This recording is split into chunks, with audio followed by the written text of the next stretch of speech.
What up, everyone? Just want to let you know that today's Coronacast, week 3, which I've been doing every week with Davis, is going to be audio only after the intro to the show. But I do want to let everyone know that if you are watching this on YouTube, all you need to do is smash the like button for the video, leave your DraftKings handle in the comment section, and tell me one new skill you've developed or didn't even know you had since you've been on lockdown or quarantine or self-isolation, whatever you're calling it right now. And if you want to subscribe to the Pat Mayo Experience audio podcast, leave a 5-star review, DraftKings handle, something you enjoy about the Pat Mayo Experience. You'll be in a draw for 100 DraftKings dollars, which you can put to use in the future. Or you can play League of Legends or Counter-Strike or whatever's going on, like Bulgarian soccer. I don't know what they're offering right now. It seems to change by the day, but you can use that money towards that if you decide to get into the draws. You can also subscribe to Davis's audio podcast, The Takecast. That link will be available in the description of this video and podcast if you want to hit that up too. Enjoy the show. Entering the Pat Mayo Experience. Pat Mayo Experience. Pat Mayo Experience. Pat Mayo Experience. Experience. All right, everyone, bringing in Pat Mayo. You guys are probably listening to this show on his podcast, but you also could be listening to this on the Takecast podcast feed as well. I am here with Pat. We're doing the Coronacast, I think is what we call it. We're on Thursday, Friday afternoons. We link up, we chat, we check on how each other are doing. We see how things have progressing. This is a question I've been asking some of my buddies, just like, where's your panic meter or where's your optimism meter? So 1 is completely optimistic. We're going to get through this. 10 is full on. This is the end of Western civilization. Where 1 to 10, where are you?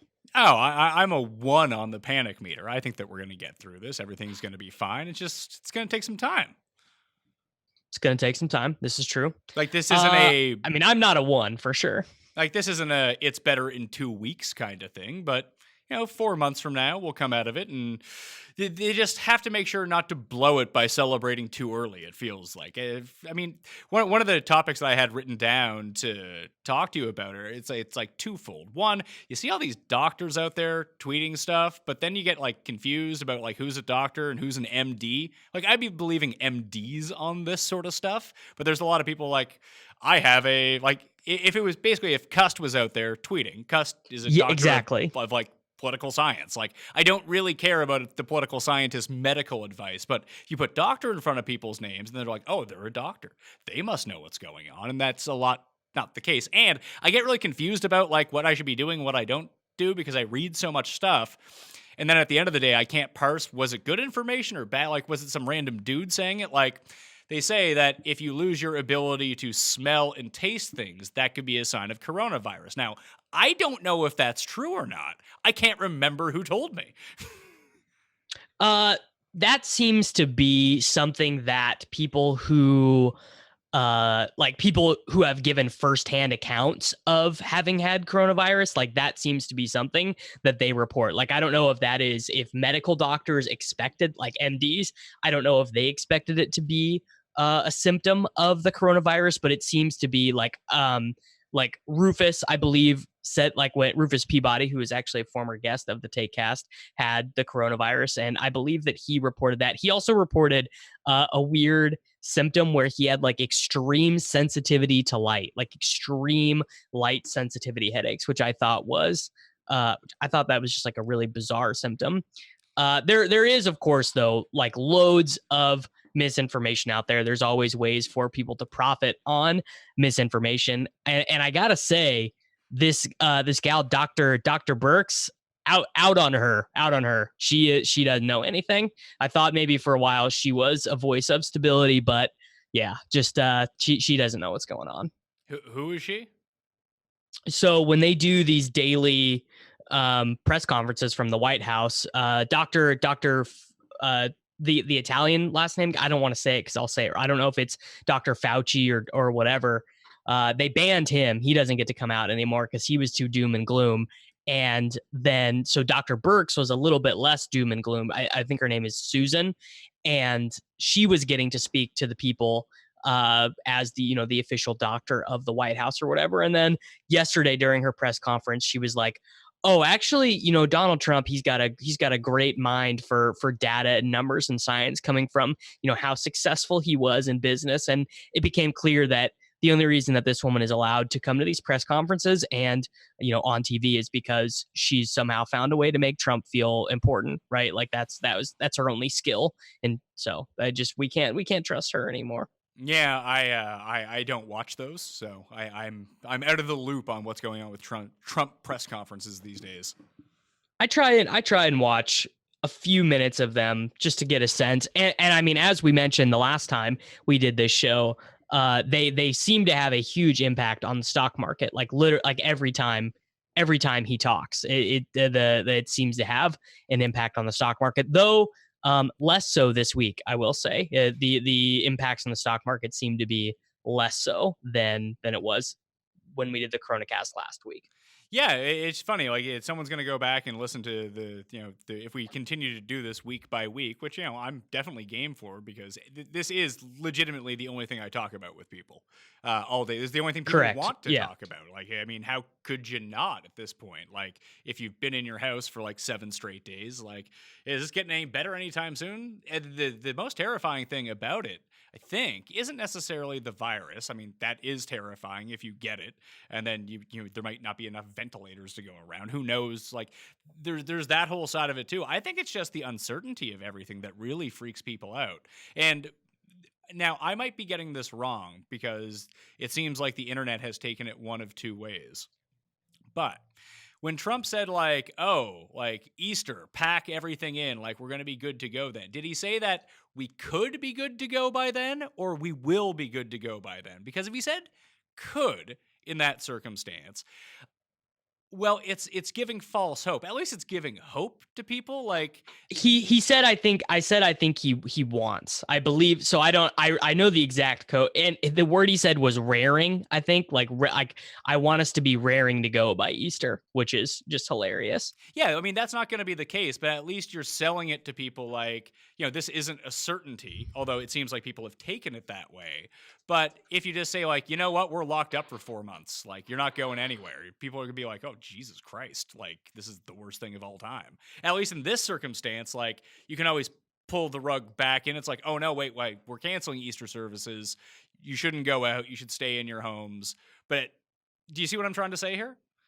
So yeah, no, I think I even agree with your point, which is that it's actually probably better for the American psyche to be continually told 2 more weeks, 2 more weeks, 2 more weeks, as opposed to you're not going anywhere for 4 months, right? Like that it's just yes. like, it seems like less psychologically damaging to just think that there is a future not even that far from now where you can leave your house, basically. Exactly. Now the problem becomes, but it just seems to, I mean, I'm not in America, so I can't really tell, but is it still like 50-50 people, like, are people just not Yes. abiding by this whatsoever? Because that doesn't, there are cases of that here, but it seems to be everyone's pretty much on lockdown now. So I don't know if I would say 50-50, and I don't like most of my friends live in Kansas City, and I live in St. Louis, so I can't speak for what it's like in Boston or whatever. I know some people who were working from home 2 weeks ago, and they were asked to come back to the office this week. I know that in like the Midwestern United States right now, it was really nice outside. Like it was like 72 degrees, like no wind, like perfect days outside. And there were, just loads of people outside doing stuff. There were in Chicago, there were pictures in the Chicago Tribune of like the parks being completely full. And like, I mean, I don't know. I've heard the argument that stuff outside, not as bad. It spreads through droplets. It's harder for the droplets to transfer outside and whatever. But to me, I would say 50-50 is probably about right in terms of who's actually self-isolating and who's not. Yeah, I've been hearing things too. Like I've been going out every day. Like I take my son for a walk around the neighborhood. We stick, like I said, I was doing this last week, stick to the side streets. It's not really busy. You might encounter a few people out. But like I went for a 10-mile run on the same sort of path where there's not a ton of people. But it's like you're going to encounter someone like every few minutes or so. And like if you see them on the sidewalk, they're on the sidewalk. Because there are so few cars on the road, you can kind of like jut out into the road. You look to see if the cars are coming, or you see if like something in the bike lane is coming, to separate yourself that way. But I've even heard like that's far too much. Like the everything is, and I don't think that there's like a right answer to this. I mean, the right answer is probably lock yourself in your house and never come out is probably the best way to do it. But people just simply are not going to do that. So we have to figure out a way for a happy medium where people aren't going batshit insane all the time, but just knowing what actually to do is tough. Up here, they've now basically, I got an alert on my phone today, like you know when like a child is abducted and they send you like the alert on your phone. Yeah. You guys have that down there? So we do, but I have not gotten what you're about to say. So what do we have? I can actually pull it up and read to you because it came in English and Francais today. Emergency alert. Vous présentez. No, I don't want to see the French one. Emergency alert. Travelers returning to Ontario. You are at high risk of spreading COVID-19. You are required by law to self-isolate for 14 days. Do not visit stores, friends, or family. Everyone should stay at home to stop the spread. Learn more at this official website. So that's just for people coming back into the province, which should have been basically, that's even like if you come from Quebec into Ontario, not come from the States into Canada. Our borders are completely shut down. There are certain provinces that have basically self-isolated themselves. You can't go province to province anymore. And you know, I saw someone get arrested where I'm from. Like they came back from wherever from spring break, they let them back in, and then like the person was caught outside at the store, and like they got arrested and thrown in jail. So as far as I know, that is not yet happening that's not yet happening in the U.S. But I think that in some of the bigger cities, people are starting to get fined in like LA and stuff. And I think the cops have I saw someone tweet that in LA, cops have the right to pull you over and give you a ticket if you are not out for essential business. Huh.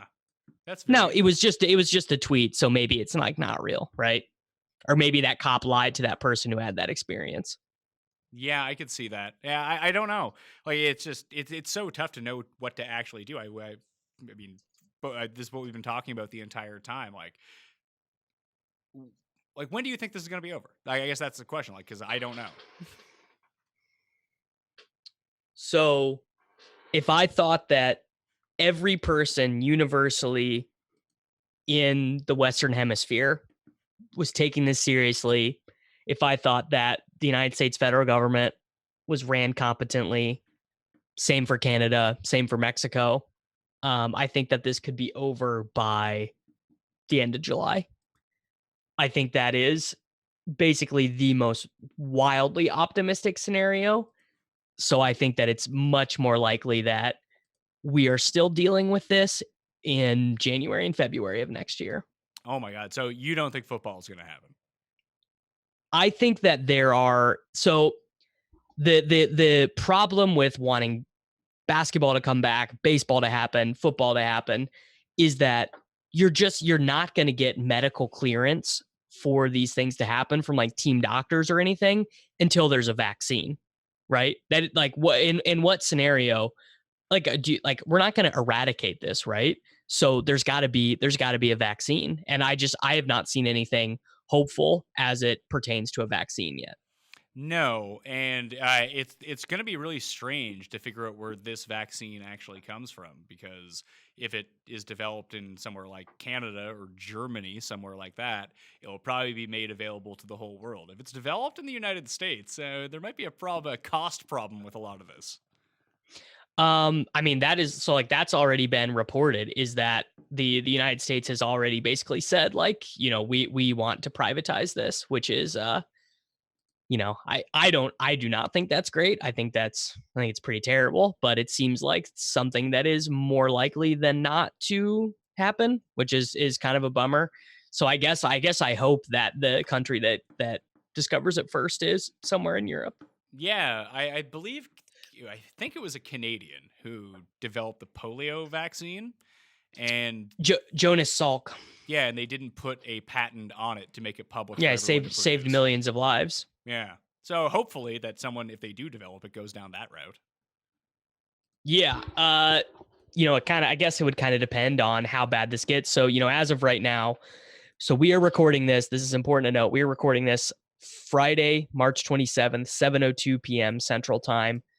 So if something has dramatically changed by the time you listen to this, or you're thinking about it a day later and we said something that's hilariously wrong, we're doing the best with the information that we have available to us right now. I mean, with the information that we have, we're probably wrong about a ton of stuff anyway. Well, right. Yeah. I mean, that's we both kind of specialize in that. And I another thing that I read was that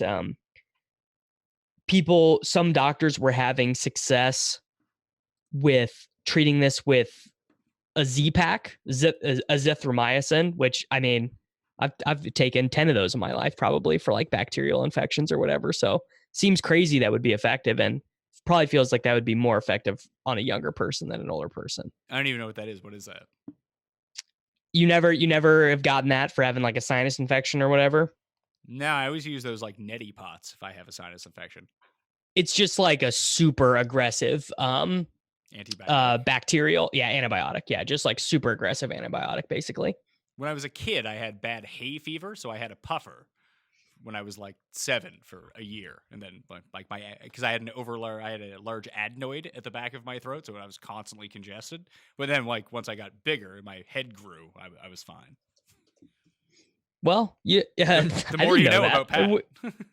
Yeah, we haven't heard about the hay fever before. And again, another thing that people were talking about this chloroquine or whatever as a treatment that had worked, and then Donald Trump mentioned it in his press conference, and then someone in Arizona got their hands on some, took it, and died.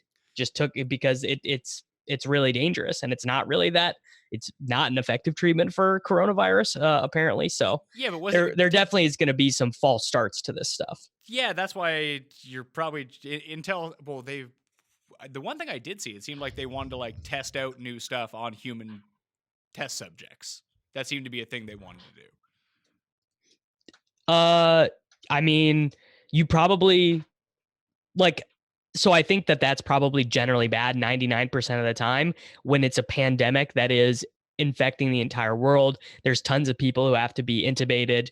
In New York, they've basically universally said, do not resuscitate. Like when someone's gone, they're gone.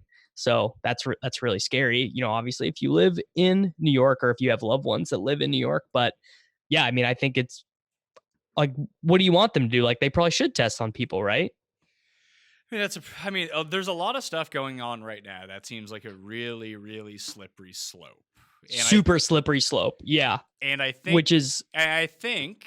strangely enough, it's one of the reasons why it does seem like the U.S. is slower to act with a lot of these measures than a lot of things, because just generally speaking, the U.S., the beacon of freedom, but that's really ingrained in every U.S. citizen, whether you be right or on the left. There's a certain amount of freedom that you've come to expect, the right to dissent, everything like that. We have that in all of the other countries, but like there's a reason that you guys don't have socialized medicine. Like it's we'd rather pay for our insurance, or that's how it comes through. Like we're going to take care of ourselves. You can't tell me what to do. And there's a lot that you can kind of just America in general is founded on basically overthrowing the British. We have our guns. No one's going to come tell us what to do.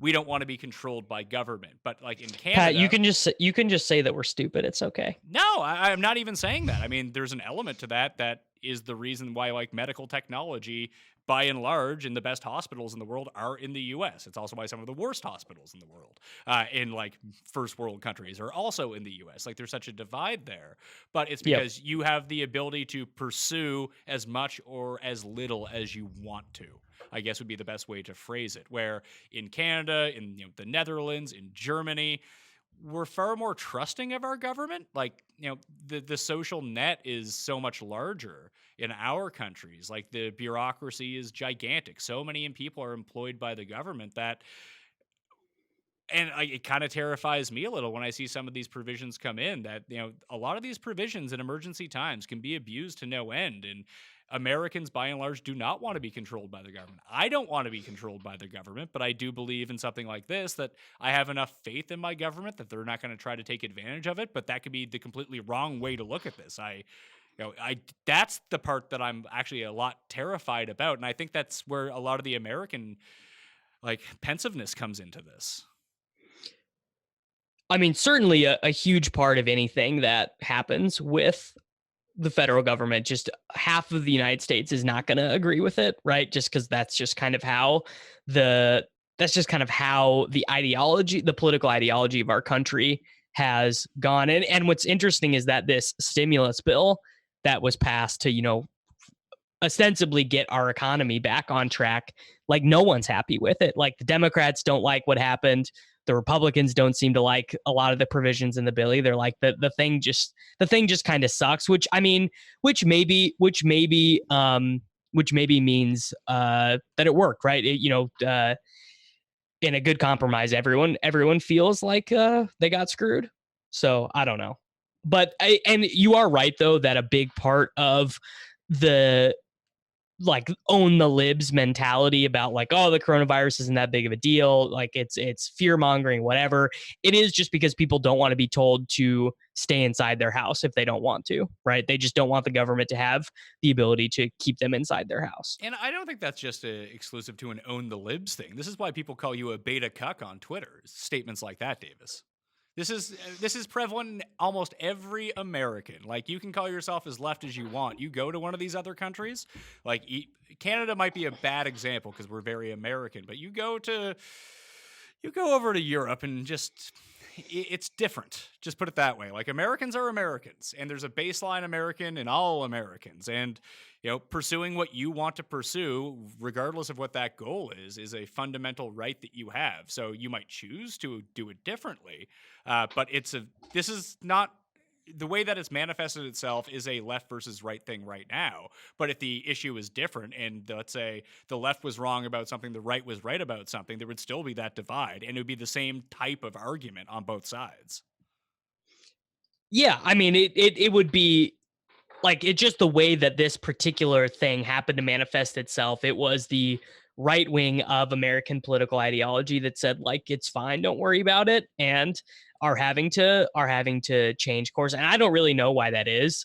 I guess because it was going to make the United States look bad. I don't even know. I do not have a good rational explanation for why your political beliefs would lead you to believe that do you know anyone who's just who still thinks it's just the flu or it's a hoax or whatever? Yeah, I know one person. It's my grandma. Oh, well, I mean, old people, they just don't get it, right? Well, I don't know. They just don't get it. It's my dad's mom. She's 84. How did she describe it to me? She's like, I don't care if it kills me or not. I survived World War II. I'll survive this. Sure. And she immigrated to Canada after the war from Holland. She lived with the Nazis. She's like, fuck this. She went to Senior's Day at the grocery store 2 weeks ago and didn't even buy anything. Yeah, I mean, that sort of person, I guess you just can't argue with. I don't know. But there certainly is arguing about a global pandemic, what's the point? Well, I guess the point is that I feel that I could convince more people to stay home, to not just go out and do things that make it worse, right? I guess that's the only reason. I guess so, but what have you in response to us talking about this? And this is just, I think it's really intriguing because we're both at a weird perspective because we're in two separate countries, and obviously it's hit us in different ways. Our population is so much smaller that it's not going to be as large, but we're still on the up and up scale here, as well as it terms to those exponential trends, but it's not going to get as crazy with the amount of people just because we don't have as many people. But neither of us are really leaving our houses, so we don't really see what's going on out there. Actually, we're basing it off of what we see on TV or what we see on the internet, and it just seems like a lot of that stuff is unreliable, regardless of who you follow at this point.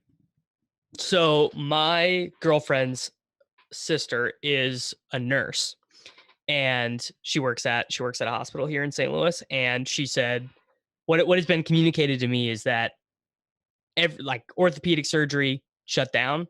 Dermatology like doesn't exist in the United States anymore. Like if you have a skin infection, bad time to get it because your dermatologist is doing something else. Like every hospital is either fully set up to treat corona or is preparing to get there, and that like a lot of nurses have quit because hospitals are running out of medical supplies and they can't keep them safe. Like they don't have masks, they don't have gloves, like and that's kind of more New York and Seattle thing. Like in New York, they're getting tents ready outside of these hospitals so that they can start treating people in tents, which I guess that I am glad that there is because a big problem in the United States is that we only have roughly 1 million hospital beds for 350 million people. So finding a way to create more space, like more beds, is going to be a huge part of this.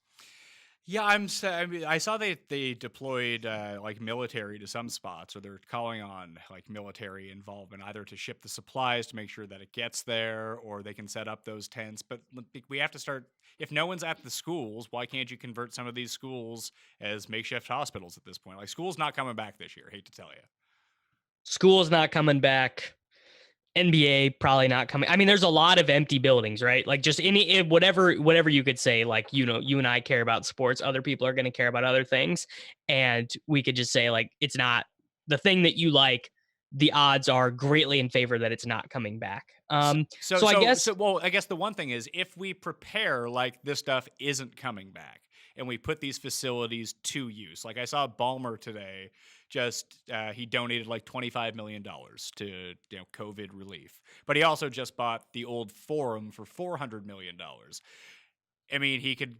What's a better gesture at this moment in LA? Giving $25 million to COVID, or opening up the Forum and be like, build all your shit here and use it till you need to stop using it. Like, if you just pretend like basketball doesn't have a sliver of hope of coming back, and you put these facilities into use, you might actually be able to get stuff back quicker than you thought. I mean, the whole, what you're saying is the entire essence, which is that if everyone just hunkered down and pretended, like, not even pretended, just projected that in order that things are going to get worse, and just started to behave like that before things actually got worse, it's the flattening the curve, right? All the evidence and all the information that we have at hand suggests that the more that we distance ourselves in terms of physical distance from other people, the sooner that this will be over. But at the same time, I can sit here and say, hey, I can do my job from home. It hasn't really affected me much. I can't go. There's so many people who can't say that. And that's the thing. And listen, if it was me and they told me, Pat, you have to stay at home for 4 months, I'd probably go mental trying to take care of my kid. But, that's a very minimal price to pay. My life, while affected, hasn't been affected to that point.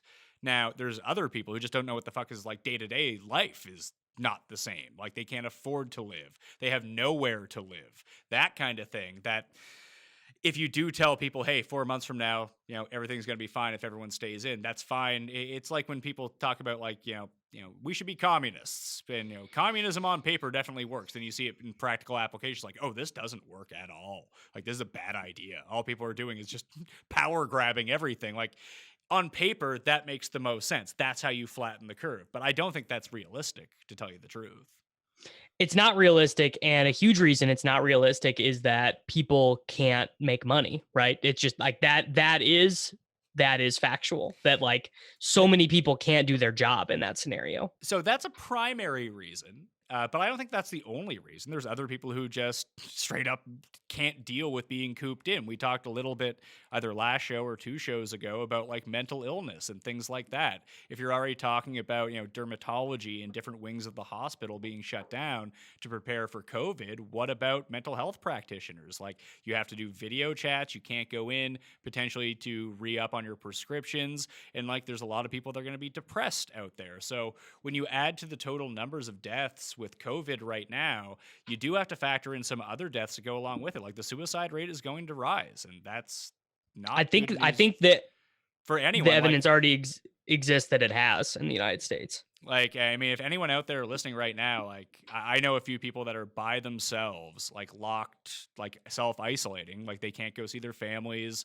or they don't have families, or they're 3,000 miles away from anyone. Like, I think I'm gonna open up my DMs if people just need to talk, kind of thing. Like, you know how much I hate opening up my DMs, but like I've been trying to call those people once a day, once every 2 days, keep texting with them. Just not that I'm afraid that like stuff's gonna go on, but I can imagine myself if I was by myself, I wouldn't know what the fuck to do. Yeah, no, it would just be. I mean, who wants that, right? Who wants to just sit there in a room by themselves? Like it would be. I mean, I can't imagine, right? No, I can't imagine. And some people have like, hey, they can like. I know, like I've been trying to like whatever this fucking new app is. My wife was on it last night. Like 6 of her friends were basically FaceTime group chat. They hung out for like an hour, kind of thing.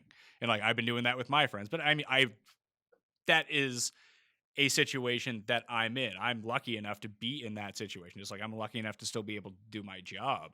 But there are people who don't have either of those things, and I can see why self-isolating yourself for 4 months just isn't going to be a realistic option.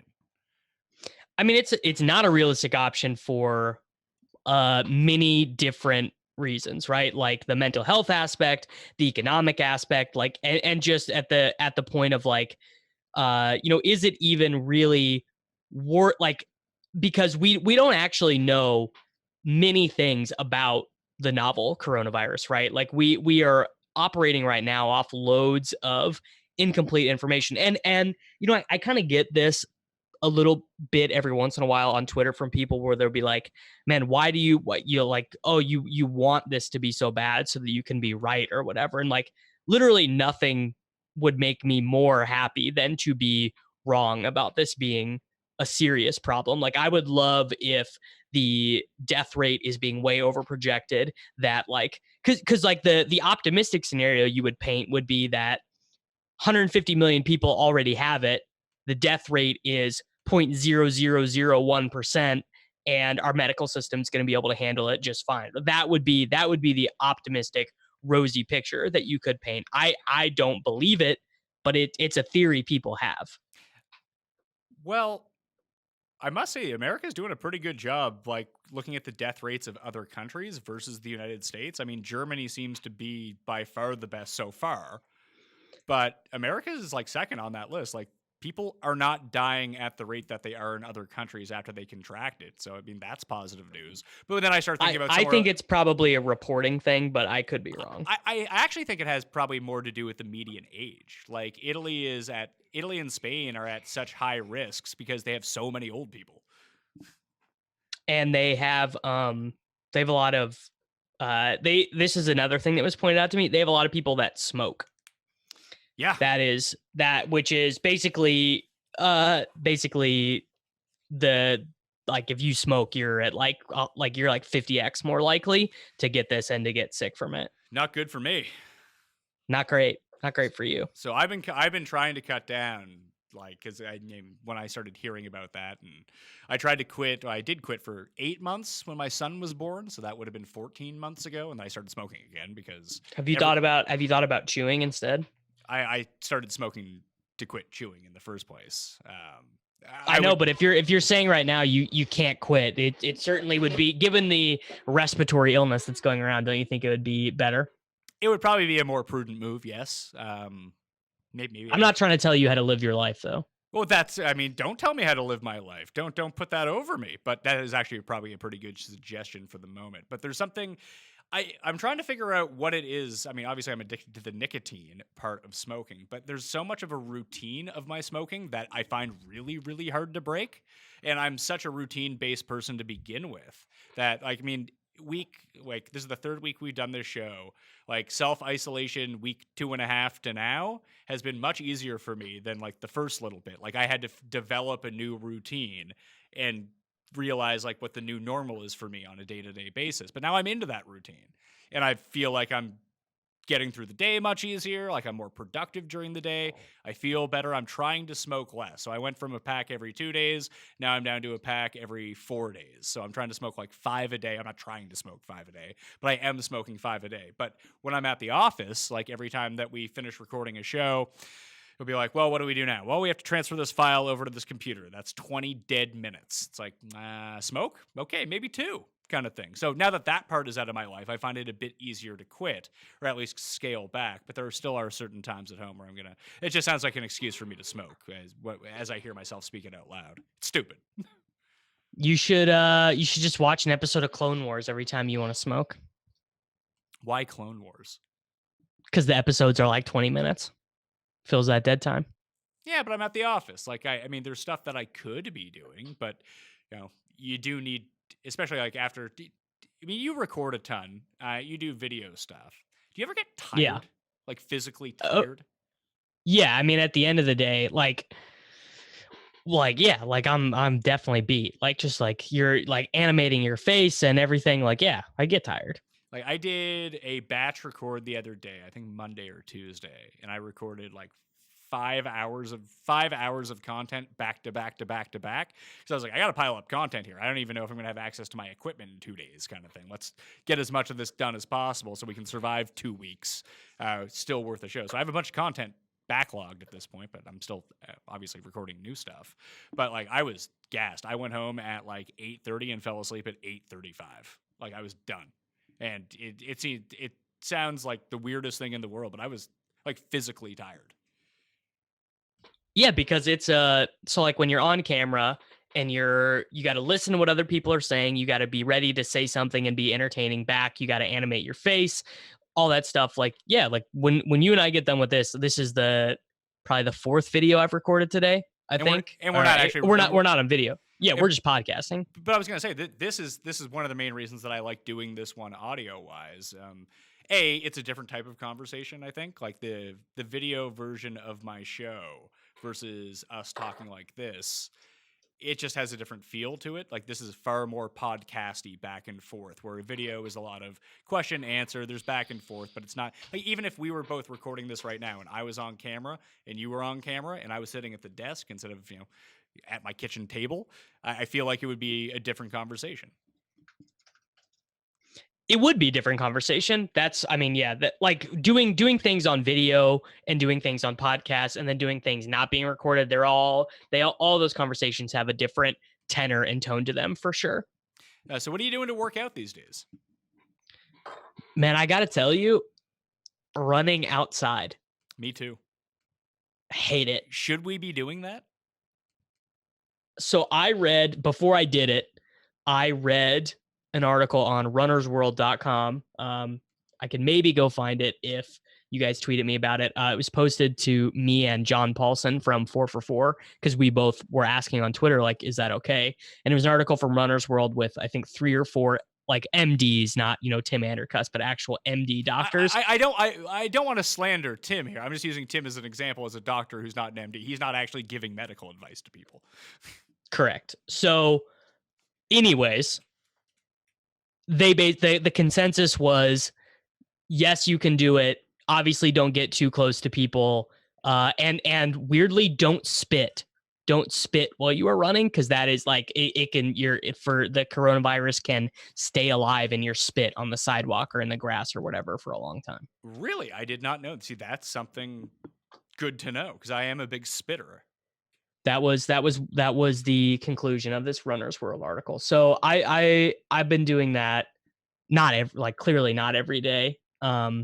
Because I just the workout motivation, it's like what we talked about last time. It's been hard for me to get into a routine. Like my old workout routine was so good and I liked it so much, and it's just been hard to get into one now.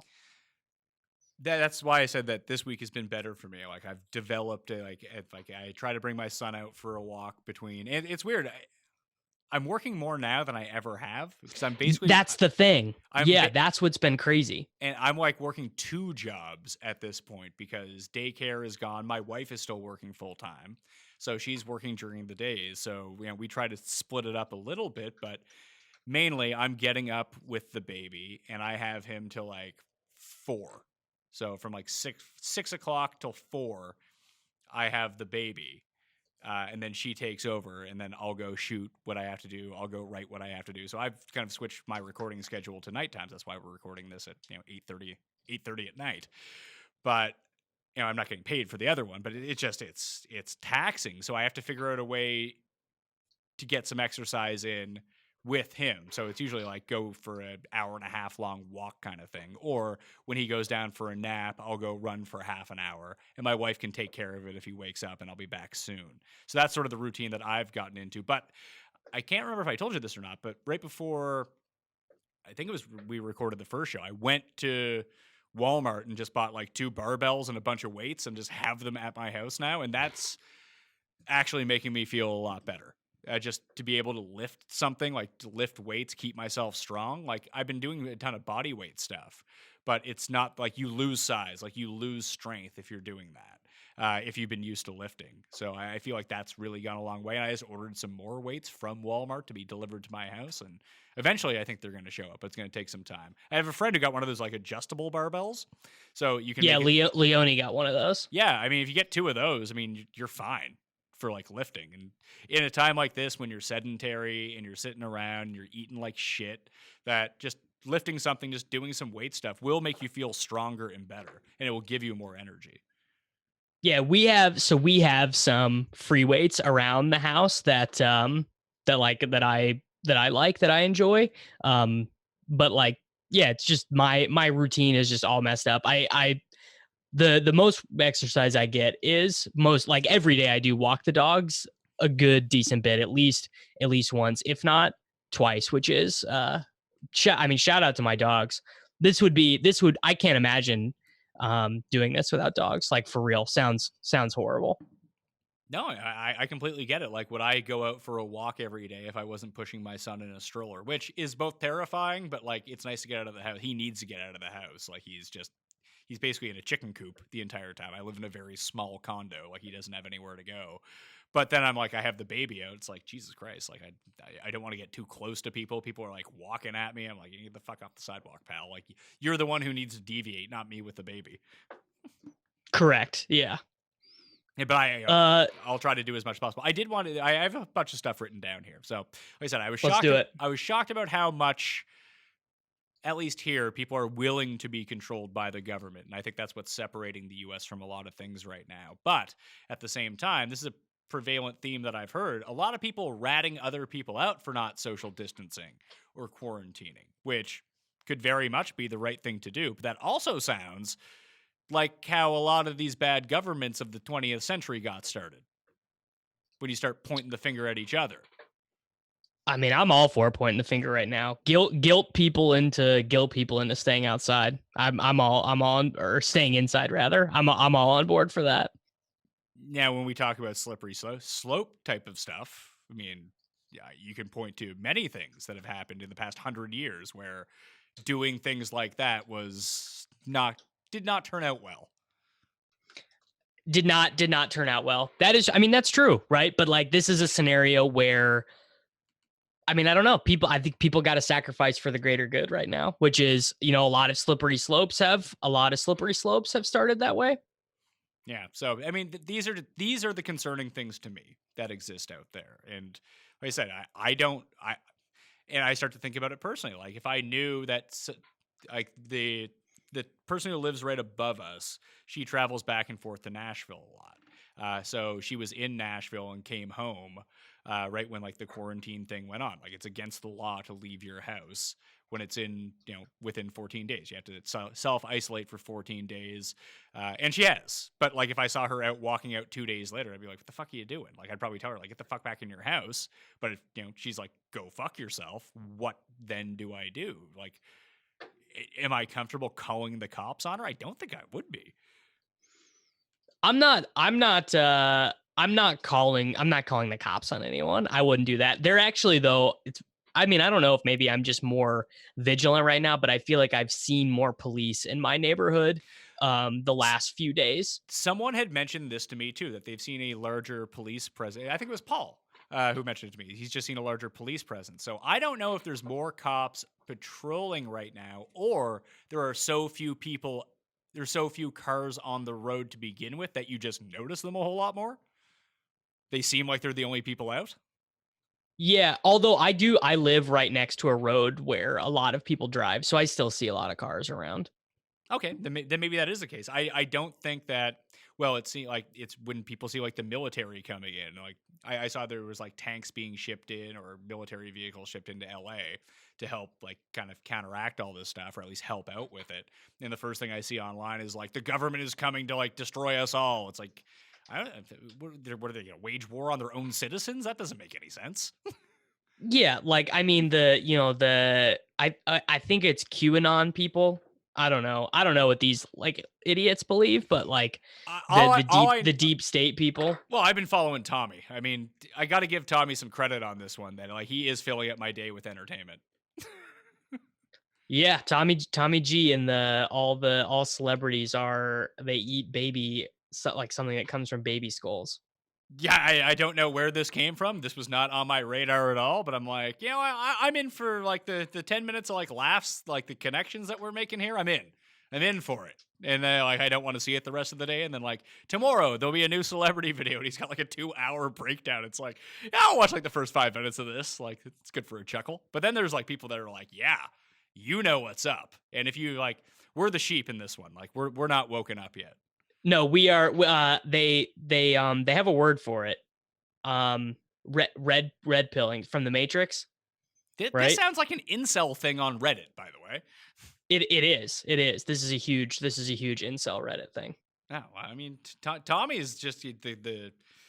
Tommy's not an incel. We know that. Yeah, we know that for sure. The audience, but they needed a leader to galvanize around, and Tommy is that guy. Well, I mean, Tommy is definitely like people would love that guy. Like incels would love that dude. I mean, I like Tommy, so it's weird. I like him too. So, yeah. But when people started talking about Q, I didn't know what the fuck they were talking. I thought they were talking about Star Trek. Well, I don't know Star Trek either. I only know what that is from Reddit. And actually, that's not even true. So, like BT, like people that are into Bitcoin, like probably half the people that are into Bitcoin are just these massive losers, right? Just these massive, really. Oh that surprises just these massive libertarian losers who just have never had a clue about anything that goes on in the world, and they are the people that believe in QAnon. Yeah, but they're also the people who are probably self-isolating. Maybe not to contradict or not get no, but they're just doing that anyway. They're doing it anyway. So like the Bitcoin people, these losers, they think it's a hoax. They think that it's a hoax and all overblown and everything's fine. You see, I don't see much it's a hoax out there. I see it's a conspiracy, but it's real. It's not. Oh yeah, like it can hurt you, but it was manufactured and it only kills old people. Not even that it only kills old people. It could kill like I don't see a whole lot of like people are immune to it, but it's like it was contracted in China and it came over here. Whether you think someone ate a bat, someone was telling me the other day it actually came from a snake. Other people are saying it came from a pharmaceutical company. It doesn't really matter where you think this has all come from. As long as you acknowledge the fact that you don't want to get it, it could kill you, you should self-isolate. I don't really give a shit what you believe. Yeah, I mean, I certainly have no opinion on where it came from, who started it, whose fault it is. I know I really don't want to get it, and I really would like professional sports to come back soon so that we could watch them and wager on them. And the best way to get that done is to not leave my house. Yeah, and it's a lot like when people used to talk about when analytics in baseball first started. Even I don't really understand what goes into WAR, but it's not really the input that you need to be worried about. It's the output. Understand what the output is telling you, and we'll figure out the rest of what goes into it. So where this originated from doesn't really matter. It's how this affects us is what's important. If we all agree that it's bad, and here's how we actually try to counteract it or self-isolate ourselves, that kind of thing, I think that's actually the important. As long as we all agree on that, we're good. Once we're all healthy and it's gone, we can argue about where it came from later. Yeah, that'll be a great thing to argue about in 5 years, assuming that, we still have the internet and everything. That's okay. I wanted to ask you this. Have you noticed a change in your internet speed with everyone home and using their internet and streaming stuff all the time? No, not really. Mine is slowed a little bit in the middle of the day. it's not gotten bad yet. It will though.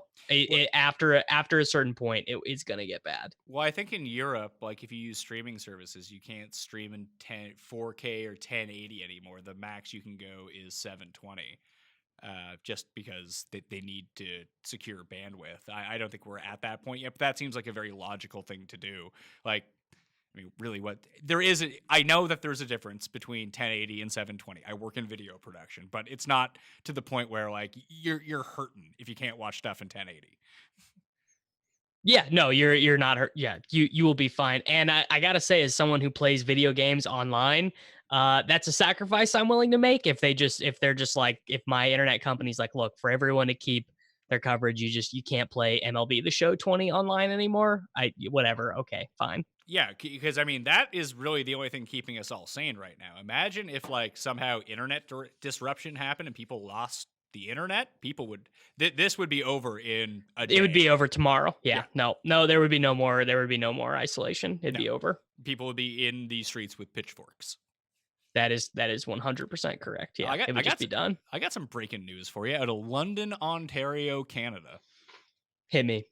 Amid critical shortage, pandemic ventilator inventor makes his design open source. That sounds pretty good. I mean, so we talked about this the last time we did the Coronacast, but this is the first time that all of humanity has been trying to work to solve the same problem. So there's going to be cool stuff like this that happens. Retired respiratory therapist John Strupat said he made the decision after failing to get any kind of serious consideration to make the life-saving device from the federal government in Canada or the United States.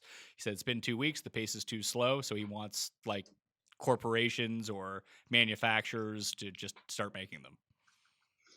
Yeah, and people are going to be hopefully 3D printing stuff like that soon. Yeah, so I mean, if this is a lower cost type one, like it's not, it's something this guy came up with, but if it works, like fuck it, let's go.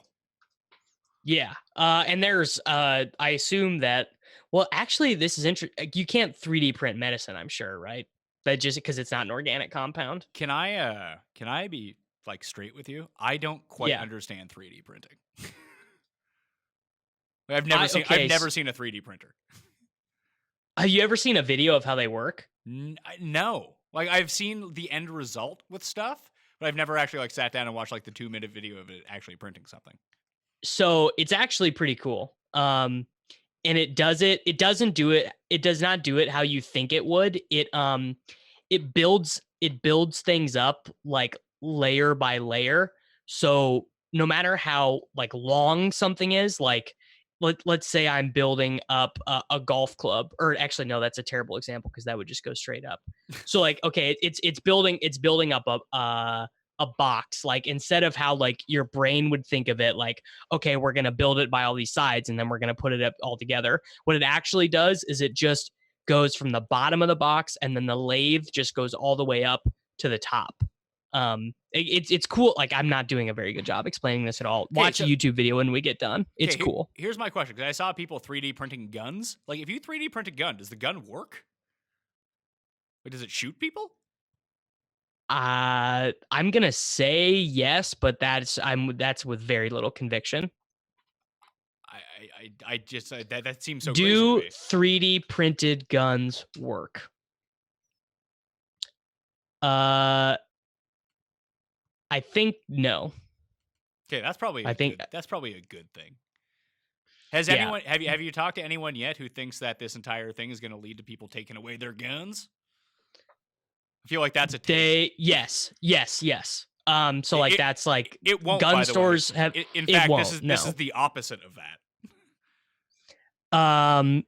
Yeah, no, that's already like a conspiracy because there's a lot of gun stores closed because they were deemed non-essential businesses. I can see that.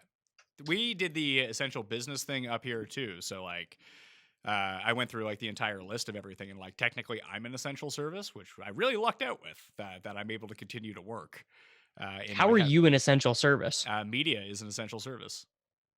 It really is. Per the definition. I was like, well, I fall under that. If it comes down to it, I shall argue that. And like, we have a very, like, it's just me in here right now. Like, I'm working in an office by myself. Yeah, you are. Yeah, so I guess you are technically isolating too at the same time. Yeah, like it's my office. I own the office. I mean, I'm not in here right now, but like when I record the video shows, Paul can access. I've set it up that Paul can access everything remotely from his house, like the switching board, the directing, everything like that. So I can be in here by myself, and he can just. Basically have a cell phone line open with him, like as we're setting up the shots and everything. I can hit record, then he can switch the shows. Yeah. Yeah, I find it I don't think in the United States that media would be classified that way. Really? Yeah, I think that if I worked outside of my home and my governor locks down our state, I think I would be one of the people that would not be allowed out. Interesting. I can see that though. Like I'm not doing news. I mean, I think Yeah, I'm not doing it's yeah. I think that's what the provision is there for, but it was not clarified. So, per the legalese of everything. But if it was like 3 of us in the office, I wouldn't fucking come in. But the fact that it's just me, I don't think anyone's going to say anything. If you're out there listening, don't say anything. I just don't want to have to deal with the hassle. I think I would win, but, don't need that nonsense. Yeah. I don't know. Well, maybe you could say you are doing news in a way, right? Well, the Coronacast, it's news. Yeah, I mean, listen, I'm giving people my best opinion. I'm trying to, and I think that there is a role of media right now that, I mean, a lot of people out there have been exceptionally kind to me and Jeff and Tim and everyone who's come onto the show that, I've been doing more shows now than ever. I've been trying to put out new content every single day. Like I'm hurting for content at home. Like when I'm walking around or I'm sitting at home or I'm like laying in bed doing whatever, like I want new podcasts. All my favorite podcasts aren't doing stuff that, if I can help you kill an hour, then there's only 23 more to go in the day. Yeah, I'm all on board. Like my podcasts that I listen to that are still doing content, and I listen to a lot of podcasts that are not sports related podcasts, and I even had a backlog of some of them that I've been able to get to that I wouldn't have gotten to if this wasn't happening. So yeah, I hope that I can, you and I and whoever comes on can, even if you don't fucking like it, that you disagree with it or whatever, at least you're killing time. Yeah, like even if you don't like me, even if you don't like Pat, even if you think that we're wrong and this is a government conspiracy and you do greatly believe in the deep state QAnon conspiracy, hopefully you still, you pass an hour. And now you're mad, so at least that's an emotion other than bored. True, and then you'll come back because you'll want to hear what wrong stuff we say in the future, and then you can troll us on Twitter. Although it's funny, I really thought that through doing this show, because stick to sports, that kind of thing. I never really stick to sports, so it's not that big of a deal for me. But just releasing this show, like talking freely about it, knowing that we're going to be wrong about a lot of things. We're not trying to purport to be experts here. I thought I would get a lot of pushback on stuff like this, but people have actually told me they kind of like it. Yeah, no one has. Well, some people on Twitter have told me I'm like wrong or bad or stupid for thinking that this is going to get worse, but no one has like specifically complained about anything that I've said on the podcast. I think I'm actually in general more level-headed on podcasts than I am when I'm just sending tweets. Yeah, I try not to tweet about this stuff at all. I think it's a bad idea. I'm gonna get old takes exposed. Yeah, on the coronavirus. I just don't see any upside to it, to be perfectly honest with you. Like, what is the upside of doing it? Like, who are you convincing? I mean, there's very little upside to most tweets other than tweets that are just promoting your brand. Like what? So I guess there probably is no real upside. Yeah, and I mean, this is the same as like everyone's so bored. No one knows what to tweet about. People are worried about their jobs. Like in our business, I gotta say, go ahead. I'm not bored. I haven't been bored. I've been trying to keep as busy as possible. I feel like if I wasn't trying to work as much as possible, I would get really bored really quickly. But I think some people are going a bit stir crazy, especially in our space. Like we talk about fantasy sports or daily fantasy. Like people are tweeting like crazy stuff and they don't know what the fuck they're talking about. That's true. I mean, I got DFS to play, right? I like League of Legends. I think it's fun. Yeah, how is that going? Are you getting into Counter-Strike now? I played, we're recording this on Friday. This was the first day that Counter-Strike was out. I played. My team I entered $110 worth of games and I'm getting $72 back right now. So didn't go Didn't go broke on my first day playing Counter-Strike. It's not fun to watch at all. Counter-Strike sucks to watch. So don't know if I'm as into Counter-Strike. League of Legends is like kind of a fun sweat. Okay. I'm betting on the Florida Derby on Saturday. Is that horse racing? Yeah, I had Cam and Roz on. You know, Roz is a big horse racing guy. Had no idea. Like big time, like lifelong, and his parents too, real into horse racing. So like, how are they able to race? Like, how is this happening? Because Florida just doesn't care. Yeah.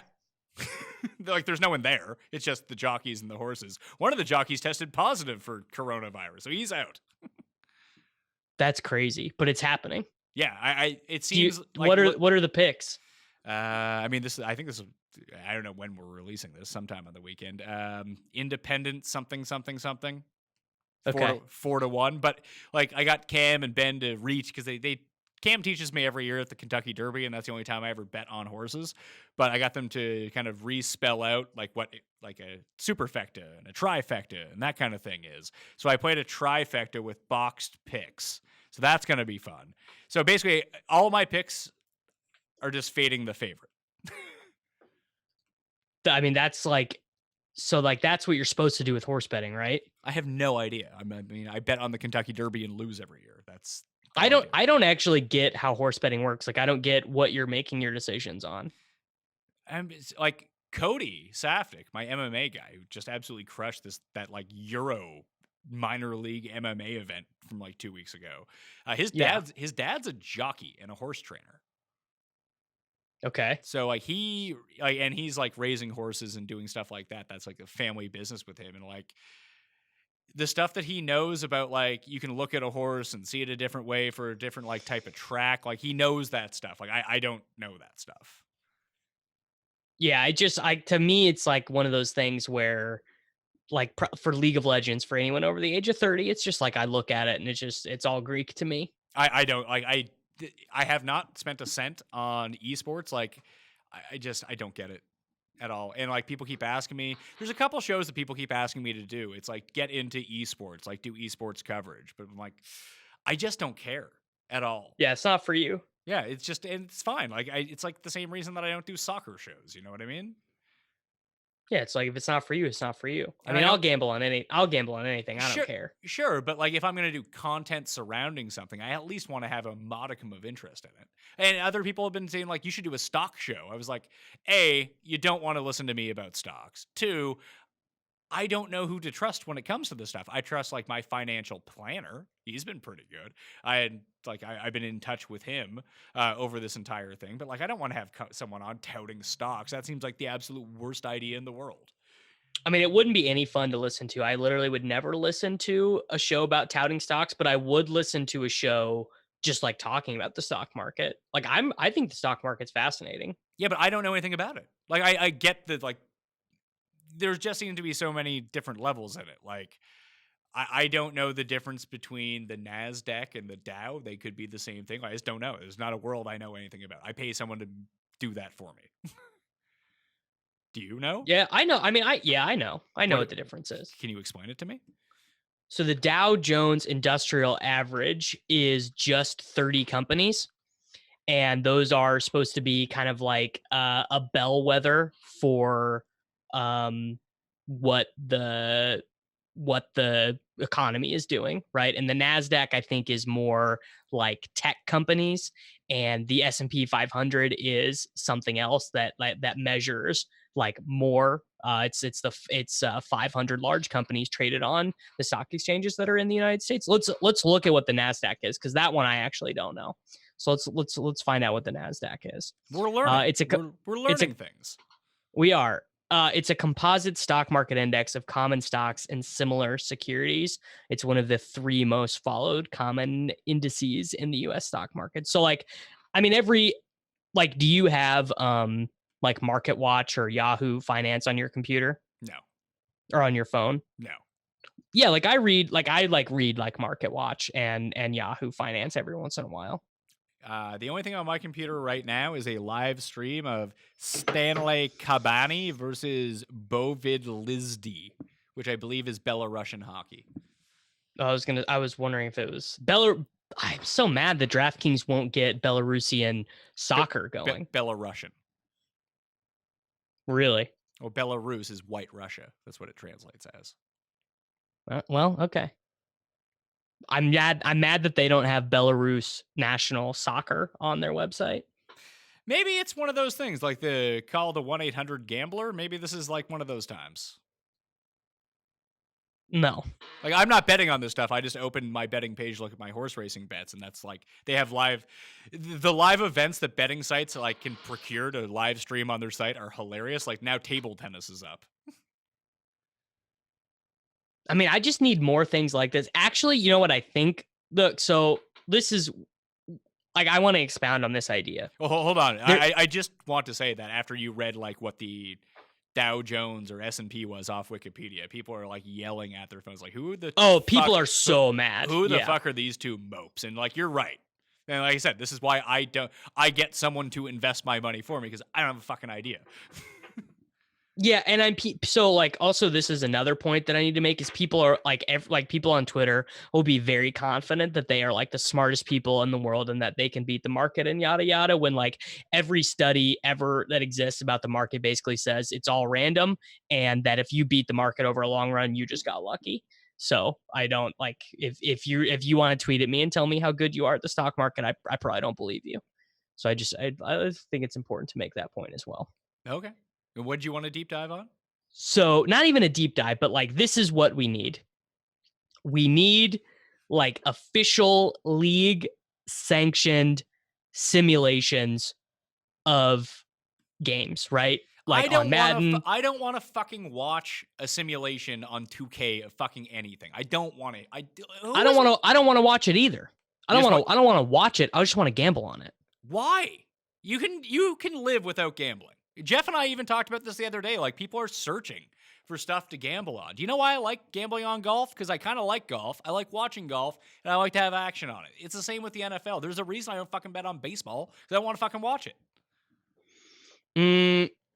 So first of all, this is an age disparity thing between the two of us. I don't mind watching video games, right? Like, I would watch it sometimes. If you could watch a video game, why wouldn't you just fucking play a video game? I mean, you can do both. Why? But I can't gamble. I can't gamble on me playing a video game. But why do you even need to gamble on it? That's the whole theory behind the TakeCast is that I feel the need to do that on everything, Pat. But you don't. I just told you. This is a perfect time to stop doing that. I just told you literally 5 minutes ago that I'm mad at DraftKings for not having Belarusian soccer on their website. I woke up at 1:30 in the morning to set my alarm to play Australian League Soccer Showdown DFS. Now, is this because you feel the need to degen this and get action on it, or is it because you think this is like a soft market and you can? I think it's if they posted Belarus, if they posted that league of soccer.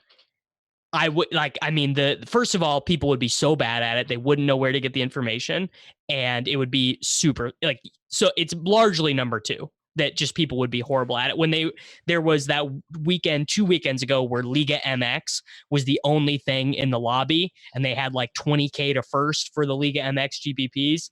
I played every single contest that was out there on that site because just people were not going to know how to be good. Okay, I think that's a different story, being like, we need to get this stuff up. But I don't see how that correlates with betting on Madden simulations. Well, it correlates because number two can be true in the sense of like thinking I have an edge. Number one can be true in the sense of like, I just like to gamble. And that, like, I find myself just like sitting at 6:30 at night and being like, I don't have any scores to check. Like what? Like that's weird. Yeah, now I want to go watch video games. The age disparity, like age gap between us. I'm sure there are people older than me in my age that are like fine watching video games. I just don't get it at all. I mean, I have so it's not like I'm young. Like I'm 27. I'm probably above the average age of someone that like watches video games on Twitch. I suppose so. I don't know. I don't know what that demo is. I'd bet for sure I'm above the average age. I feel like, despite the fact, I feel like I can look at like the numbers on this. There's a lot of the young folks out there that listen to my show, but like my median age, like my average age for the show is like 25 to 45 is where like 80% of the people who listen to and watch my show come from. And I would say that probably skews even higher. Like I bet you, just based on the interactions that I had, maybe those are the more engaged fans. I don't know, but it could also be like the stuff that I cover. But there does seem to be a generational gap between you and I, despite the fact that we're not that far apart. I think it's the internet, pre-internet, post-internet thing, where I grew up without the internet and you didn't. Yeah, my brain was poisoned by the internet from a very young age, like probably constant internet access from age 10-ish on. Like I remember getting the internet in like 7th grade, 8th grade. Like at the school library, there was like 3 sites. Like it wasn't like the real internet. Like the real internet and like ICQ and MSN and like Messenger came around when I was in like the 11th grade. And then by the time I got to college, like I was in college and YouTube still wasn't a thing yet. Okay, yeah. So that is like definitely, I would say, is very, very different. And I think that's like a stark divide generationally between people. Yeah, for sure. And like it doesn't even, it's not even as like what, you are 4 or 5 years older than me? No, I'm 34, about to be 35 Okay. in like 2 weeks. So yeah, I'm like 8 So you're like years older than you. Seven and a half, Right. let's say. Yeah. So, but I mean, like someone who's 8 years younger than me, we're probably have like more similar opinions on those sort of things. Like it's because of the internet. Like the internet is the demarcation line. Sure, it's like my uncle and I. My uncle, my mom's youngest brother, he's 8 years older than me. Like we have a lot in common. Yeah, that sounds about right. So does that mean you're not a millennial? I'm a millennial. I think that's how it works out. Millennials. I think love I'm being Gen Z. Millennials love being super triggered when people don't use the word millennial right. Like real soft millennials. I think I'm Gen Z, technically. Does any of I this don't stuff know, actually though. matter? Like I don't get that. Like who actually self-identifies this way? I don't know, some like terrible people, right? Like there's just always like some terrible person somewhere that like, you know, just the minority is just always making it terrible for other people. It's got to be, right? I don't know. Like I've never met anyone who's like, "Hi, I'm a millennial," or "Hi, I'm a baby boomer." Like no one fucking says that. Yeah, no one. Well, no, no. You know what though? I bet some people do call themselves the greatest generation. Yeah, but the greatest generation is dead. There's no one living. Are they? Yeah, the greatest generation. I mean, not everyone, but like they're 80 something. Well, The greatest a lot generation more. isn't baby boomers. A lot more of them are going to be dead after the coronavirus. Well, I certainly hope not. That's one thing that I really haven't liked at all. How people are just like, whatever, let old people die.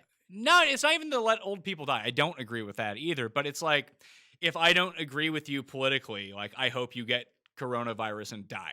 Like shit Yeah, like that's that. Like, yeah. Like what the who fuck's wrong cares? with you people? Yeah. I don't want anyone to die over this. It's like it is a completely different thing, like a callous type of thing. But you know how I don't like Mark Ingram. I have a feud with Mark Ingram. Yes. Yeah, I don't hope Mark Ingram gets hurt. I never wish that. I don't want anyone to get hurt in football. Like that's especially like something like football. Although they're being paid millions of dollars, you have such a short shelf life as it is. I would just prefer he be bad and out of the league. I don't want to see him like blow out his knee. Like that's morbid. It is. Yeah. I mean, like very, like you got to be a special type of like shitty person for me to like actively root against you. I mean, I do root against some people for sure. See, I don't.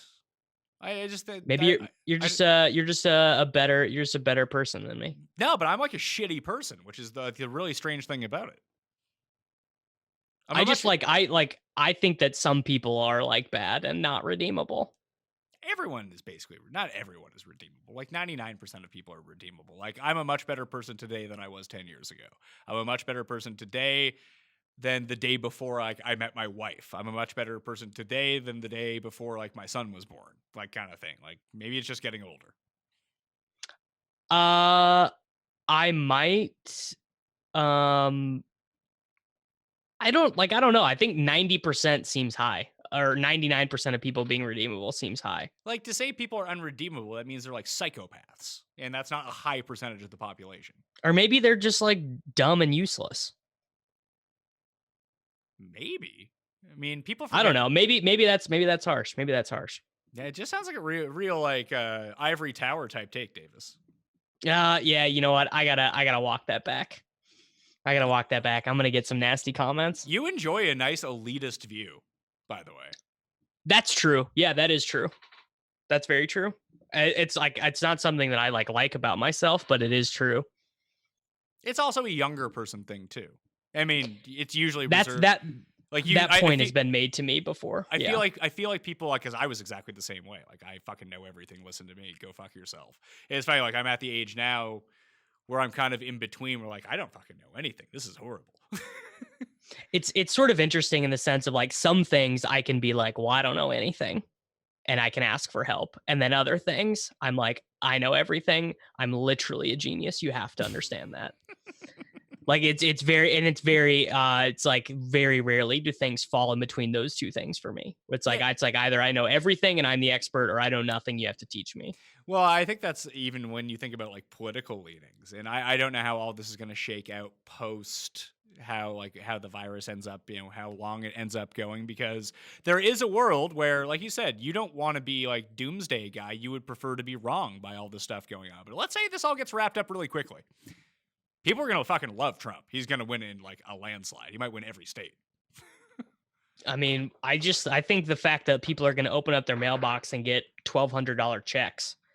Socialism wins elections for sure, like that. Well, but is that all it is? Is it just like a one-time payment of $1,200? Because that's fucking useless. Yeah, it's useless. It's useless. The unemployment benefits got a huge boost, right? Like, unemployment benefits just got better. As they should. But in terms of like rent suspension, mortgage suspension, stuff like that, as far as I can tell, nothing in the stimulus package directly addressed that. I could be wrong. I do not know everything about the stimulus package. This is an area where I'm willing to admit I do not have all the answers. No, and a lot of this, like, we're dealing up here, like, just living. I mean, you say you're in St. Louis? Yeah. So I don't know what like rent's like in St. Louis, but rent in downtown Toronto is equivalent to the rent in San Francisco and Manhattan. Put it that way. My rent is I live in a 3-story house and I pay nothing. It's a very good deal. I put it this way: to rent a 3-story house in downtown Toronto, you'd be looking at around $15,000 a month. I literally like utilities and stuff is more than that. But my actual rent is less than $1,000. So the average cost of a bachelor apartment in Toronto right now, like a condo, I mean, it would be an apartment, but it's basically like a small condo, I think is around $1,900 per month. And like, people are scraping by to pay that, if they can pay that, and they're not taking money off their credit card or whatever on like a good week. Yeah. And no one really has a plan for mortgage deferrals or rent deferrals, small business deferrals. And I don't expect them to have an answer today about that. Like, it's something they need to work on, but like, no one envisioned this scenario happening where everyone would not be working and not getting paid. They've done, I think, a pretty good job. I think they've said it's $600 a week for 4 months up here for everyone. That's at least like V1 of what's happening. Anyone that qualifies, so anyone that's been laid off, or anyone that wasn't laid off, or does qualify for it. Like, anyone who's not currently being paid is going to get their $600 a week, and they're hoping that's good enough to go through. And I believe it is non-taxable. So I mean, that's one thing. But it is non-taxable in the United States too, as well. Okay, but to say like, hey, you don't need to pay rent this month. Well, the guy who's paying the mortgage, or the guy that owns it, he has to pay his fucking mortgage. What's he supposed to do? Like, there needs to be, I don't even know how you get around it, to tell you the truth. I don't either. Right? Like this. And so this is, to me, I think the most frustrating thing about American politics is we get to this situation and we go, everything's broken. We got to fix it. We got to bail people out. We got to help people. We got to send checks. We got to bail out the banks. We got to bail out the airlines, so on and so forth. And then eventually we will get through this. Now, how many people are going to die? How many people are going to be unemployed? I don't know. But eventually we're going to get through this. And then when we do get through it, no one is going to look at the root causes of why things were in such a disarray to begin with. And that's frustrating to just like already know that that's true. True, but at the same time, where this is a pandemic, this is a crisis. Like, people need to act. I think I talked about this with Cust on a show, like at the end of a show after we wrapped up our usual nonsense. I think we were talking about Tiger King. Then we had like a bit of a serious chat. Like, this isn't a time to... No spoilers, bro. I have one episode left. The last 2 episodes suck anyway. Like, the whole fun of the show is like all the crazy new stuff that's happening, not the wrap up of everything that happens. But you can go listen to my my Tiger King podcast that I did with Gus. It was a fun one. But there was a thing initially where it's like, oh, well, we need to work out a system to make sure that people aren't taking advantage of the system. Like, now's not the time for that. If 10 people fucking get money who don't deserve, or 10% of people get money that don't deserve to get it, fuck it. It's better off. This was Bernie Sanders gave this whole speech on the floor of Congress. I actually have that written down. So I actually saw that video, and he was doing his like classic Bernie, the billionaires, they can pay. But I don't like Bernie. Like, I don't like his politics all that much, but I completely agree with him. Like, now is not the time. You're spending $3 trillion. Like, someone's greasing the right wheels here. As long as people get the money that they need, I don't care if they get a bit more than they're supposed to. People just need to get the money. Well, I mean, certainly I don't care when you're talking about the fact that that airlines are getting bailed out, and they're like, we're going to get bailed out, but then you're not allowed to tell us what to do with the money. And they laid off people anyways. Like, certainly don't care if someone gets extra money. No, but like, and I don't know who is the person who cares. Like, it just, and that's the whole thing. Like, buddy, that person exists. I'm sure they do, but I don't think that is like a common thing across people. I'd say the vast majority of people, whether you're left, whether you're right, it doesn't matter. People are pro getting money into the hands of people right now. Man, I don't know. I think that there are a lot of people that do not feel that way. I would be surprised about that in a time like this. So maybe this is a fundamental difference between you and I, is that you think people are fundamentally better than I do. I do. Yeah, I think that there's not a lot that separates people in general. And I think that you've been desensitized to that because you spend all the time on the internet. That's probably true. Like, I know a lot. I mean, and not even probably true. That is true. I have a lot of conservative friends, and I have a lot of very liberal friends, and those people are friends with each other. They can disagree about who they vote for in their like fundamental politics and still be decent people. Yeah, I don't think that being politically conservative makes you bad. No, like, but I don't think that makes you a bad person. But when you're talking about the people that wouldn't be for this, those are the people that you're talking about. Yeah, but like, that's not to say that all conservative people feel that way. Just some conservative people. Listen, I'm sure that there was stuff from both sides in the extremes that were don't give a fucking penny, and then there was people on the other side being like, well, you haven't given enough. I'm not even going to sign this bill in. Like, both those are crazy things. Oh no, that's true for sure. That is true. In times like this, that does nothing. And I mean, we've seen this throughout the course of history. Anytime that there is something huge like this, it is a time to work together. Like I mentioned this last week, I'm still shocked in Canada, like all of the different political parties working together on this. They've come to realize that this is more important, and like they've basically taken politics out of it, which is the weirdest thing.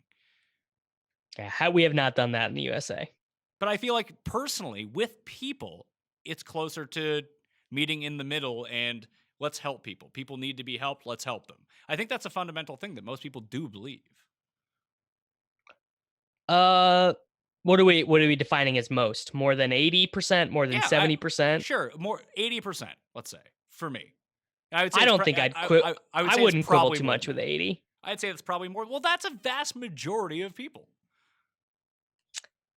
That is a vast majority of people. I don't know. But so the thing that is stuck in my mind right now is the people who get mad when that when they have paid their student loans off and they get mad about other people potentially getting theirs forgiven. Like that to me, that's the worst type of person that there could be. I see. I kind of fall into that camp too. That's so shitty, Pat. Like, what does it matter? Because I had to pay. There's a part of responsibility that you borrowed money. That, I mean, it's different. Again, this is different here than it is in the States because you guys go into like $800,000 debt to go to college, which is just insane. But I think that they should. Part of the reason that people get buried in student loan debt is because the interest becomes so high because you don't pay it off right away.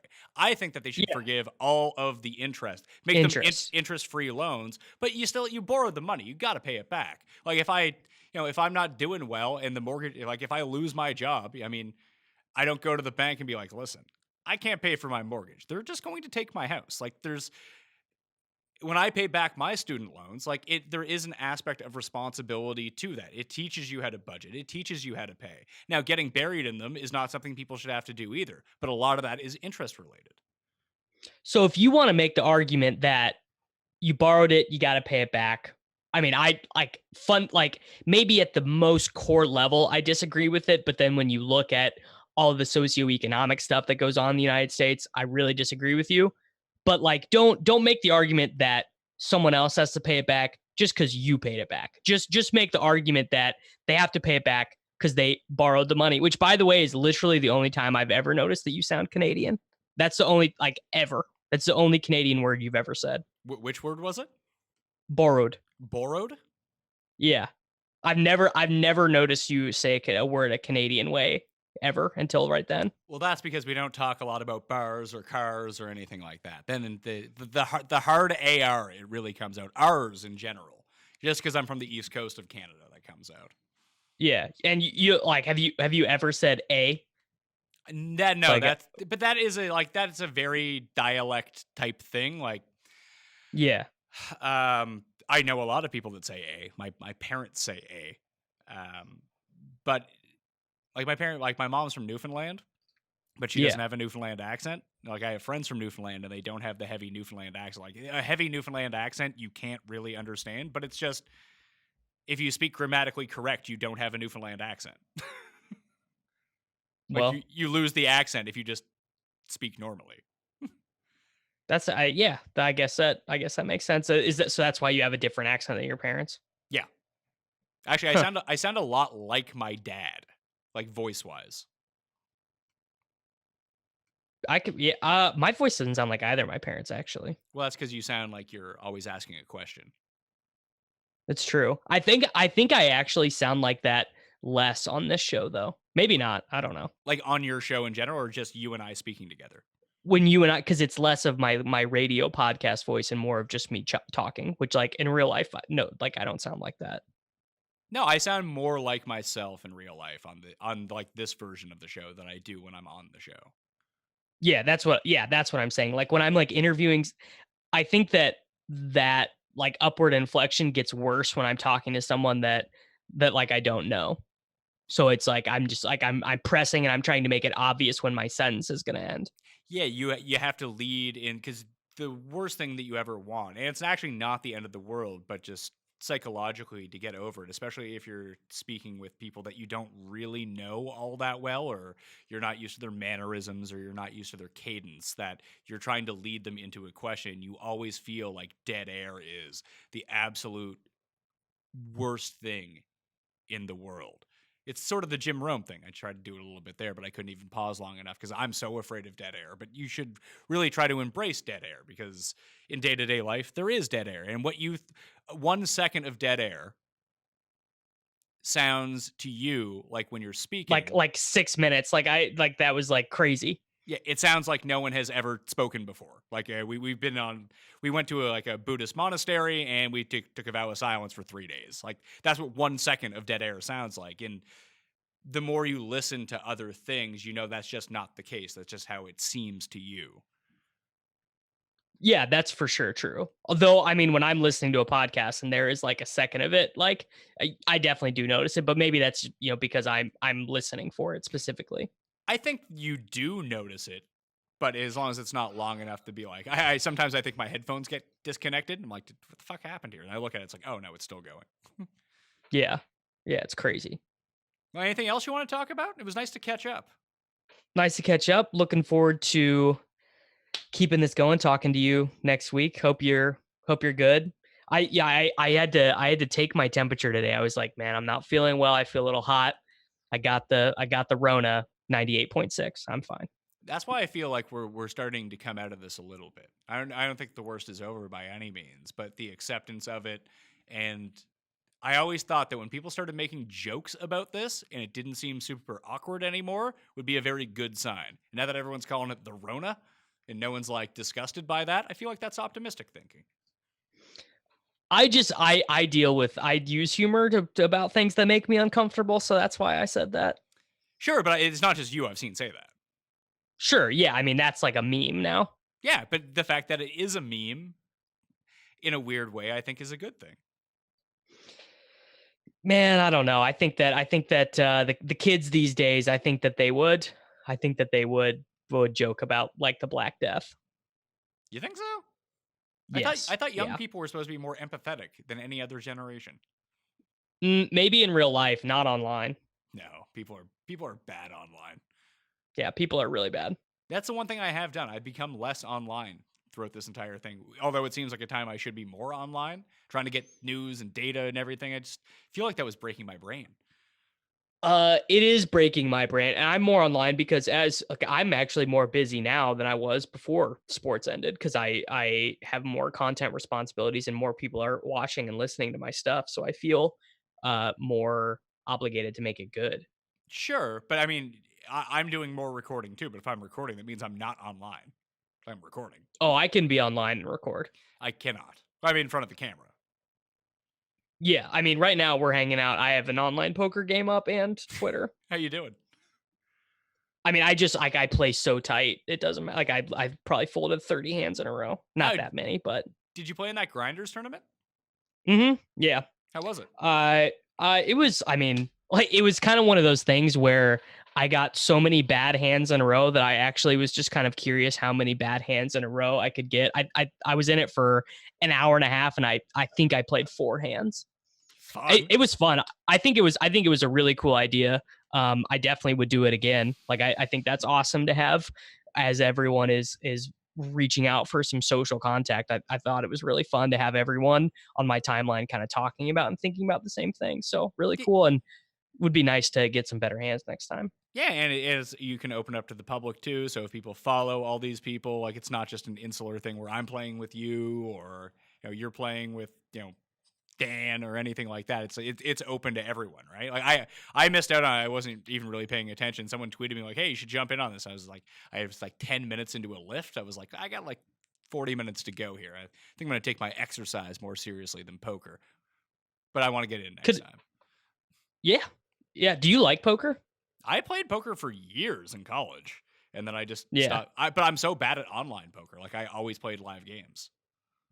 Is it legal online in Canada? Canada? Yeah, it never stopped being legal. Oh man. Like I know a lot of people that moved to Canada after Black. Yeah, okay. No, we've talked about this before. Yeah. I did have one more note written down. Something that something that I haven't liked. There's a lot of people in the business right now of hindsight analysis. Like okay. real heroes. Oh, like we should have done X, Y, and Z. Yeah. Well, I mean, we should have done X, Y, and Z. Yeah, I don't think that's helping. Certainly, it is not helping. You are right that it's not helping. Like, what are you trying to accomplish here? Like, I saw someone the other day being like, they should have put anyone who returned from abroad into hotels and segregated them in January. It's like, what the fuck are you talking about? Like, yes, they probably should have, but no, that was not on anyone's radar. I mean, so when's the first time you heard about the coronavirus? When my buddy in China came back from China, and he came back, flew out, quarantined himself immediately, and went and got tested. Like they had got the fuck out of China because it hadn't hit their city yet, but he's just like, everything is like going on here. We need to get out. So they got out. He got tested. He didn't have it. But he still spent like the 14 days in quarantine, then got himself tested. So he came back negative. So he was fine to kind of go back out into the world. But he was the first person I knew, like, kind of about, like, real life about this. And he seemed like genuinely terrified about it. And he kept telling us, like, it's going to get bad here. And then everyone was like, yeah, sure, man. So when was this? I think he came home at the end of January. So that's the end of January is when I ordered my supplies. I ordered, toilet paper, duct tape, trash bags, protein powder, bottled water, et cetera, et cetera, at the end of January. So, but did you? Did you think that society should be quarantined at that point? No, probably not. I mean, I could be like, yeah, I did, but like, no, I didn't really. I didn't have the answers. Were you quarantining yourself at the end of January? Were you not going anywhere? You're still going to the gym and shit like that.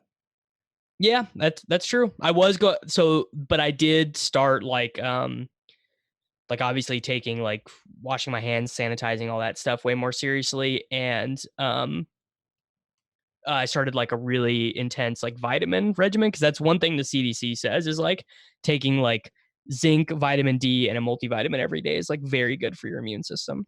Okay, well, that's good to know. I did not know that, but the whole point I was trying to make is, like, you were taking it. You were probably taking it. You were in the 1% of taking it that seriously. Oh, people were laughing at me, making fun of me for sure when that was like when all the supplies showed up.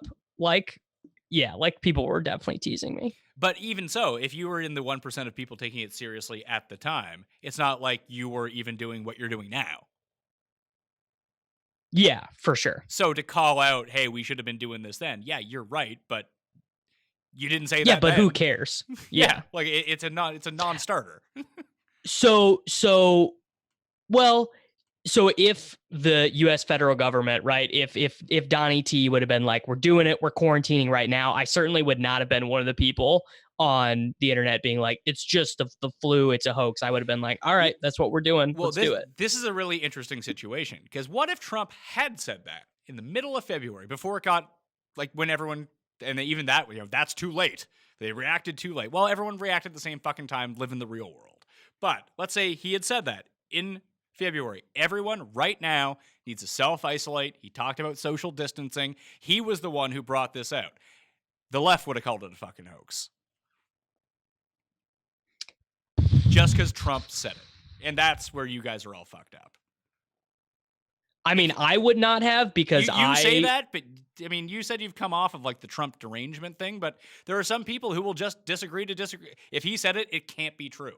And I mean, he says a lot of untrue things. Sure. Well, remember, there were like 2 days in there where he was doing the right things, and I said I wouldn't say it on Twitter, obviously, but I said that like privately that I was like, this is actually, for like 2 or 3 days he was doing the right things. Sure. And that, I mean, that's good news that you're following facts and logic, rather than if this guy said it, it has to be wrong and I hate it. Like, that seems also counterproductive. It's like when Draft Cheat says something that's accurate, like, I hate it, but every once in a while he's right about something. I mean, when he's being serious, he's right a lot. Yeah, that's probably true. Yeah. It doesn't happen very often. Yeah, well, he's not being serious all that much, but he has some sharp takes. Sure. All right, dude. All right, man. Good talking to you. Yeah, how long was that? Like 2 hours? I don't fucking know anymore. It was a long show. I'm out of my mind. Hope dinner's ready for me downstairs. I think. I think my wife made pork chops tonight. We've been getting we doubled up on our order of like Hello Fresh. Hello Fresh, yeah. Getting the Dan Bilzerian is talking about quitting smoking right now. That's what he's tweeting about. See, he knows. I mean, do I need to take my? I mean, now, like, if I don't like Dan Bilzerian, if he's saying to quit smoking, I better start smoking more. No, Dan Bilzerian does suck, but he's right. I actually don't know anything about him. I just know he has babes on Instagram. He's just like a trust fund kid. Cool. Wish I was a trust fund kid. Sounds great. Imagine how great that is. Yeah, I mean, everyone rags on all these like 1%ers and the guys that come from money. I mean, I just wish it was me. It sounds great. Like, it legitimately sounds great and easy. It does. I hate them, but yeah, their life has been very easy, and I would trade places with them. I don't hate them. It's not. I mean, people talk about being born into whatever. I mean, they can't. Just like people can't. If people can't choose that they were born in like the worst possible situation in a like other country. I mean, they can't choose that they were born into a good situation. Everyone was just born into a situation. Now, if they're dickheads afterwards, then you can hate them personally for that reason. Just because they were born rich. I mean, that seems like a weird reason to hate someone. Yeah, but I can hate people for whatever I want because I live in the United States, Pat. It's a great country. And there's the good wraparound on the entire thing. I do what I want. I do what I want. That was a long podcast. I like it. I just like talking. Yeah, I like it too. I like I like talking too. All right, man. I'm starving. I got to go eat. All right. Thanks, everyone, for listening. Oh, we're still recording. Everyone, thanks for listening. If you're listening to this on the Takecast, please give a rating or review. If you're listening to it on Pat's show, please come listen to my show. It's very helpful, and I won't hate you, and I'll say that humanity's redeemable for you. Yeah, and you can call, as long as you leave a 5-star review on the Takecast, you can call Davis a cuck on Twitter all you want.